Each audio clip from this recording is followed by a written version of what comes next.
Welcome dear students. Zero period के एक नए वीडियो में मैं आपका फिर से स्वागत करता हूं। आज हम बात करेंगे कुछ और नए सवालों पर। अलग अलग तरह के सवाल आज की वीडियो में हम डिस्कस करेंगे ताकि आप अपने कॉम्पिटिटिव एग्ज़ाम की, चाहे जिस एग्ज़ाम में भी आप अपीयर हो रहे हो, चाहे एसएससी का हो या फिर बैंक का हो या फिर रेलवे का हो, किसी भी तरह के कॉम्पिटिटिव एग्ज़ाम के लिए जो उपयोगी मटेरियल्स होते हैं या जो यूज़फुल क्वेश्चंस कहिए, उनका कलेक्शन लेकर के मैं इस तरह से क्वांटा सीरीज़ में हाजिर होता रहूँगा। आज क्वांटा सीरीज़ के इस 10वें एपिसोड में पहला क्वेश्चन हम डिस्कस करेंगे, वो रेशियो प्रपोर्शन पर बेस्ड है। क्वेश्चन ये कहता है कि if a ratio b is equal to 2:3 and a plus b is 45, then what is a। मतलब आपको a की वैल्यू निकालनी है। क्वेश्चन बहुत सा सिंपल क्वेश्चन है। अगर आप देखें तो ये रेशियो के टर्म में दिया है कि a और b का जो रेशियो है वो 2 और 3 का है, और सेकेंड कंडीशन गिवन है कि a प्लस बी जो है वो 45 है। आपको a की वैल्यू निकालनी है, ज़्यादा सोचने की ज़रूरत नहीं है। मैंने a को 2 लिया, b को 3 लिया, तो a प्लस बी जो है ऑब्वियसली 5 हो गया। तो यहाँ पर मैं a प्लस बी की जगह में 5 ले सकता हूँ। तो 5 जो है अगर 45 है तो 1 जो होगा वो 45/5 यानी कि 9 होगा। तो 1 अगर 9 है तो 2 कितना होगा? 2 होगा 18। अब मैं 2 क्यों ले रहा हूँ? क्योंकि a मेरा 2 है। तो उसने a की वैल्यू पूछी है, तो a की वैल्यू 18 आ जाएगी। ये आपके ऑप्शन ए में गिवन है। तो इस तरह से आपके क्वेश्चन का आंसर हो जाएगा 18। अगर आपसे b पूछा होता तो 3 × 2 हो जाता, 3 × 9 हो जाता, क्योंकि 1 की वैल्यू 9 है तो ये 27 हो जाएगा। आप चाहें तो चेक कर लें, 8 और 7 15, 2 और 1 3 1 4 यानी कि 45। तो a प्लस बी जो है वो 45 आ जाएगा। तो आपसे चाहे a की वैल्यू पूछी जाए या b की वैल्यू पूछी जाए, दोनों ही वैल्यू आप इस मेथड से निकाल सकते हैं। ठीक है। दूसरा क्वेश्चन देखते हैं। Let x be the least number which upon being divided by 2, 3, 4, 5 and 6 leaves reminder 1 but leaves no reminder when divided by 7। Sum of digits of x is. Question थोड़ा कॉम्प्लिकेटेड है, थोड़ा सा आपको अपना बेसिक इसमें check करना पड़ेगा, क्योंकि इसमें 2-3 कॉन्सेप्ट एक साथ आपको यूज़ करने हैं। तो आप थोड़ा सा इसके लिए अलर्ट रहें। क्वेश्चन में हम कैसे जाएंगे? सबसे पहले तो ये एक वर्ड यूज़ किया उसने, लीस्ट नंबर। फिर दूसरा वर्ड उसने यूज़ किया कि ये 3 नंबर से डिवाइड होने चाहिए। फिर उसने एक वर्ड यूज़ किया रिमाइंडर 1 फर्स्ट, और फिर उसके बाद नो रिमाइंडर भी यूज़ किया है, और डिवाइडेड बाय 7। फिर आपको सम ऑफ डिजिट्स, ये इतनी सारी चीज़ें एक साथ उसने क्वेश्चन में इन्वॉल्व कर रखी हैं। स्टार्ट जब करेंगे, लीस्ट नंबर आपको चाहिए तो सबसे पहला काम आपको होगा एलसीएम आपको निकालना पड़ेगा। एलसीएम किसका निकाल लेंगे आप? 2, 3, 4, 5 और 6 का। एलसीएम निकालने के बहुत सारे मेथड हैं। मैं आपसे ये कहूँगा कि आप फैक्टराइजेशन का मेथड यूज़ करें, क्योंकि 2 का तो 2 ही होगा और उसको फैक्टराइज कर सकते नहीं हम। 3 का भी 3 ही रहेगा, इसको कुछ नहीं कर सकते हम। 4 को हम कर सकते हैं 2 × 2, और 5 को कुछ नहीं कर सकते, 5 ही रहेगा, और 6 को हम कर सकते हैं 2 × 3। तो यहाँ का 2 और यहाँ का 2 ये हमारे काम का नहीं रहा, यहाँ का 3 भी हमारे काम का नहीं रहा। तो कुल मिलाकर के अगर मैं एलसीएम की बात करूँ तो एलसीएम आ जाएगा 2 × 2 × 5 × 3, 2 दूनी 4, 4 पंचे 20, 20 दिया 60, ये 60 इसका एलसीएम आ जाएगा। एक चीज़ क्लियर हो गई कि इनका एलसीएम जो है वो 60 होगा। लेकिन नंबर कैसा है? Leaves reminder 1। तो नंबर जो है वो 60 के टेबल में आने वाला कोई नंबर है, लेकिन उससे एक ज़्यादा है। तो मैं मान लो नंबर को 6k + 1 मान लो। ये नंबर कुछ इस तरह का होगा जो 60 के टेबल में तो आएगा बट उससे एक ज़्यादा होगा। मतलब 60 के टेबल में आने वाला परफेक्ट नंबर नहीं है वो, उसमें हर बार एक रिमाइंडर बच जा रहा है, मतलब 60k + 1 टाइप का नंबर होगा। अब यहाँ से आगे की बात शुरू करते हैं। अगर मैं k की जगह 0 पुट करूं तो मुझे नंबर मिलेगा 61, जो कि 7 से पूरा का पूरा डिविजिबल नहीं है, क्योंकि अब ये नो रिमाइंडर वाला क्लास हम स्टार्ट कर रहे हैं। यहाँ से इस क्वेश्चन का इस पार्ट को हम काम कर रहे हैं, नो रिमाइंडर विथ 7। तो अगर मैं 1 लेता हूँ तो 16 इंटू 1 60 हुआ, 60 प्लस 1 61 हुआ, 7 से डिविजिबल नहीं है, तो मेरे लिए कोई काम का नहीं है। जब मैं 2 लूँगा तो 62 यानी कि 60 दूनी 120 आएगा, और उसमें मैं 1 जोड़ूंगा तो 121 आएगा, ये भी 7 से डिविजिबल नहीं है। ठीक है, फिर आगे बढ़ूंगा मैं तो इसके एक की जगह 2 पुट करूंगा तो हो गया, 2 का तो मैंने यूज कर लिया, 3 पुट करूंगा तो ये 180 होगा, 180 में 1 जोड़ूंगा तो 181 होगा, ये भी 7 से डिविजिबल नहीं है। फिर मैं 4 पुट करूंगा तो ये 4 छक्के 24 240 होगा, 240 में 1 जोड़ूंगा तो 241 आएगा, ये भी 7 से डिविजिबल नहीं है। फिर मैं 5 पुट करूंगा तो ये 300 हो जाएगा, 300 में जब 1 जोड़ूंगा तो 301 आएगा, और मैं 301 को 7 से भाग करके देखूं तो 7 चौक 28 आएगा, बचेगा 2 यहाँ पर, और 7 तिया 21 आएगा। तो कुल मिलाकर के अगर देखें तो ये नंबर जो लास्ट में मुझे मिला है 5 रखने के बाद वो आया है 301, तो 301 ही मेरा रिक्वायर्ड नंबर होगा। लेकिन मुझे नंबर नहीं पूछा क्वेश्चन में, क्वेश्चन में ये नंबर्स का डिजिट का सम पूछा है, तो 3 + 0 + 1 ये सम हो जाएगा डिजिट्स का।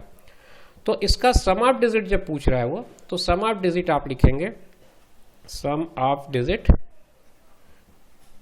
आपका हो जाएगा 4। अब आप देख लीजिए कि आपके आंसर जो गिवन है उसमें 4 कहाँ पर दिया है, 4 दिया है बी ऑप्शन में, आपका ऑप्शन बी करेक्ट आंसर हो जाएगा। तो ये इस क्वेश्चन का प्रॉपर सॉल्यूशन है। एक बार फिर से अगर आपको कोई डाउट हुआ हो तो मैं बता दूं, आप वर्ड टू वर्ड क्वेश्चन को स्टडी कर लीजिए। पहले बोलता है लीस्ट नंबर, तो आपको इनका एलसीएम निकालना पड़ेगा। ये जो नंबर्स गिवन है आपने उसका एलसीएम निकाला, नंबर मिल गया आपको एलसीएम आ गया 60। लेकिन ये नंबर जो है वो रिमाइंडर 1 छोड़ता है, तो मैं नंबर का टाइप पता करूंगा, नंबर किस टाइप का है, तो नंबर इस टाइप का है, 60 के + 1 टाइप का नंबर है। जब ये 7 से डिवाइड होता है तो कोई रिमाइंडर नहीं देता, मतलब मैं एक एक करके इसमें चेक करके देखूंगा कि कौन सा ऐसा नंबर मुझे मिलता है लीस्ट। ये लीस्ट के कारण मैं 1 बाय 1 चल रहा हूँ, ये वर्ड लीस्ट हमेशा काम आएगा, ध्यान रखें। तो 300 + 1 301 आया, जो ये मेरा रिक्वायर्ड नंबर हुआ। लेकिन ये मेरे क्वेश्चन की डिमांड नहीं है, मेरे क्वेश्चन की डिमांड है कि इनके डिजिट का सम क्या होगा, तो वो आपका 3 + 1 करने से 4 आ जा रहा है। तो ये इस क्वेश्चन का सोल्यूशन हुआ। ठीक है, पिछले क्वेश्चन में हमने काफ़ी मशक्कत की। अब ये जो क्वेश्चन है ये कंपैरेटिवली इजी क्वेश्चन है। आप देखें इसको, in a 3 digit number the 100th digit is 4 times the unit digit, in the 10th digit is thrice the unit digit, the sum of the digit is 8, what is the 10th digit.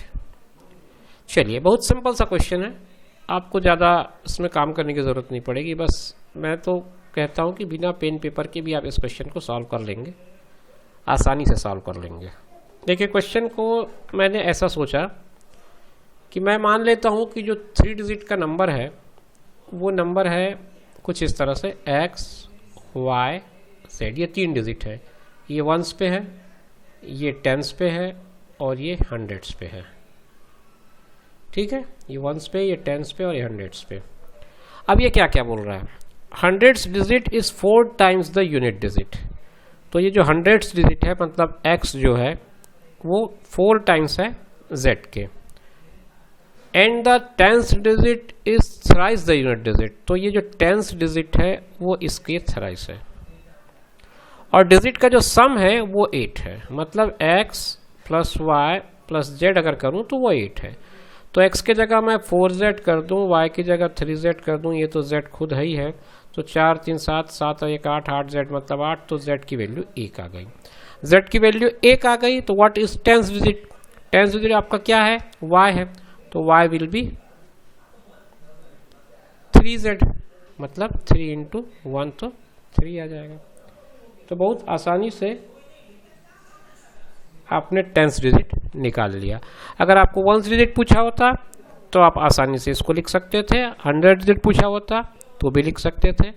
अगर आपसे number पूछा होता तो आप number क्या frame करते वो भी आप समझ लें। आपने 100 डिजिट जो है वो 4 टाइम्स बताया, तो आप x की जगह 4 लिखेंगे, y तो आपने निकाला ही है और z भी आपने निकाला, तो ये 431 इसका नंबर हो जाएगा।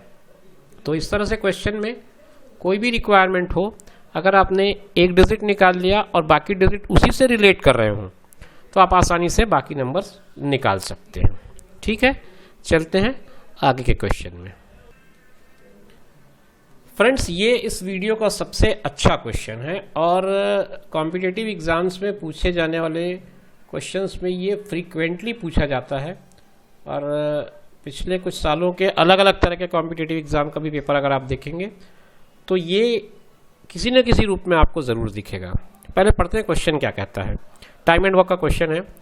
The work done by a woman in 8 hours is equal to the work done by a man in 6 hours and by a boy in 12 hours. If working 6 hours per day 9 men can complete a work in 6 days, then how many days can 12 men, 12 women and 12 boys together finish the same work working 8 hours per day? ठीक, एक आपने concept पढ़ा हुआ है time and work के लिए, M1 D1 is equal to M2 D2। बस यही कॉन्सेप्ट आपको यहाँ पे यूज़ करना है। पहले देखिए आपका जो एफिशिएंसी है वो पहले चेक कर रहे हैं हम क्या है। एक आदमी है, एक मैन है, एक वुमेन है और एक चाइल्ड है, तीनों एक एक हैं। एक एक इनकी एफिशिएंसी हो रही है 1/6 की, मतलब एक 6 दिन में कर रहा है, मैन जो है 6 घंटे में कर रहा है, सॉरी वुमेन जो है 8 घंटे में कर रहा है तो 1/8 हुई उसकी एफिशिएंसी, और चिल्ड्रन जो है, चाइल्ड जो है वो 12 आवर्स में कर रहा है तो उसकी एफिशिएंसी 1/12 हुई। अगर मैं इसका एलसीएम ले लूँ तो इनका एलसीएम आ जाएगा आपका आई थिंक 24 आएगा। 24 इनका एलसीएम आएगा, 24 से मल्टीप्लाई कर दूँ तो इसका रेशियो आ जाएगा 6 चौक 8 तिया 12 दूनी, तो ये 4 3 और 2 की इनकी एफिशिएंसी हो जाएगी। ठीक है, अब ये एफिशिएंसी आने के बाद आप इस कॉन्सेप्ट पे जो मैंने यहाँ पे लिखा है उसको अप्लाई करिए। अब यहाँ पे एक चीज़ थोड़ी सी और आगे बढ़ेगी, M1 D1 के साथ इसमें आपको एक नया और ऐड करना पड़ेगा, वो होगा T1, M1 D1 into T1 और M2 D2 इंटू T2। तो ये इस तरह से कॉन्सेप्ट जो है थोड़ा सा आगे बढ़ेगा। ठीक है, तो उसी कॉन्सेप्ट को हम आगे बढ़ाते हैं और क्वेश्चन को स्टार्ट करते हैं। लेते हैं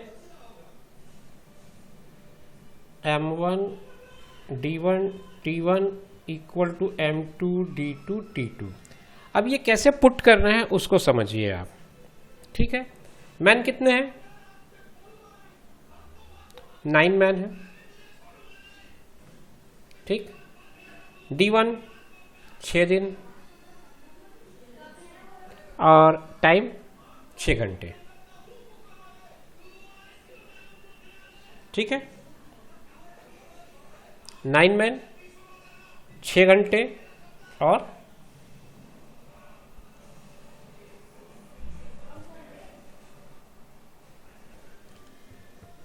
जब राइट हैंड साइड की बात करेंगे तो यहां पर जो कंडीशन लग रही है वो उसमें ये जो M2 है वहां पर केवल M नहीं है, वहां पे आपसे पूछ रहा है 12 मैन 12 वुमेन और 12 बॉयज, तो 12 मैन 12 वुमेन और 12 चिल्ड्रन।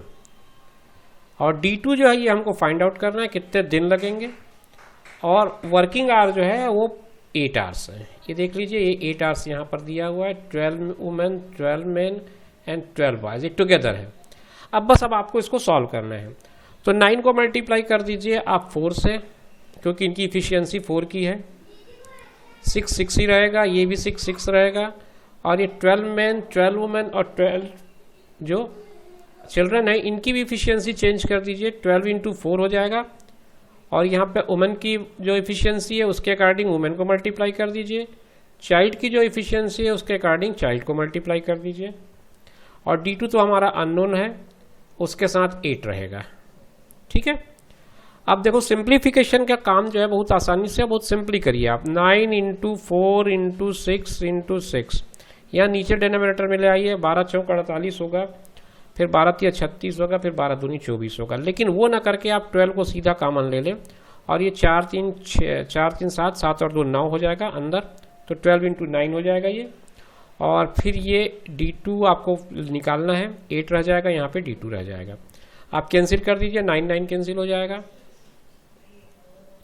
और 4 से कैंसिल करेंगे तो 4 एकम 4 तिया हो जाएगा, 3 एकम 3 दूनी हो जाएगा, 2 एकम 2 चौक हो जाएगा, 2 दूनी 2 तिया हो जाएगा। तो कुल मिलाकर के D2 की वैल्यू आ रही है 3/2 यानी कि 1 1/2। आपका फर्स्ट ऑप्शन ही इसमें करेक्ट ऑप्शन नज़र आ रहा है और यही आपका आंसर हो जाएगा। तो मेरा ख्याल है क्वेश्चन आपको क्लियर हो गया होगा। बहुत सिंपल क्वेश्चन नहीं था, चीज़ें कॉम्प्लिकेटेड थी, बस आपको कॉन्सेप्ट अगर क्लियर है तो आपके लिए आसान सवाल था। ठीक, आज की इस वीडियो का आखिरी सवाल देखते हैं। 5 years ago the average age of A and B was 18 years. The average age of A, B, C and D is 24 years. The average age of D and C after 8 years from today will be. 4 लोगों की बात हो रही है, औसत का सवाल है। अगर आपने औसत पढ़ रखा है तो आपके लिए सवाल में कहीं कोई प्रॉब्लम नहीं होगा। हालांकि ये 4 लोगों का औसत निकालने वाला मामला है। ये कह रहा है कि 5 years ago the average age of A and B was 18 years. 4 साल पहले। अभी अगर A की एज A है, ये 5 साल पहले, 5 साल पहले, तो आज से 5 साल पहले इसकी एज हो गई A-5, ठीक है। और इसमें मैं जोड़ देता हूँ B की एज को जो 5 साल पहले थी। इनका एवरेज मुझे निकालने बोला गया, 0.2 कर दिया तो मैंने 18 हो गया। तो ये 18 2 जा 36 हो जाएगा, और यहाँ मैं सिंप्लीफाई करूँगा तो A + B -10 होगा, ये 36 हो जाएगा, तो A + B की वैल्यू 46 आ जाएगी। ये एक चीज़ अपने को पता चल गई इसमें।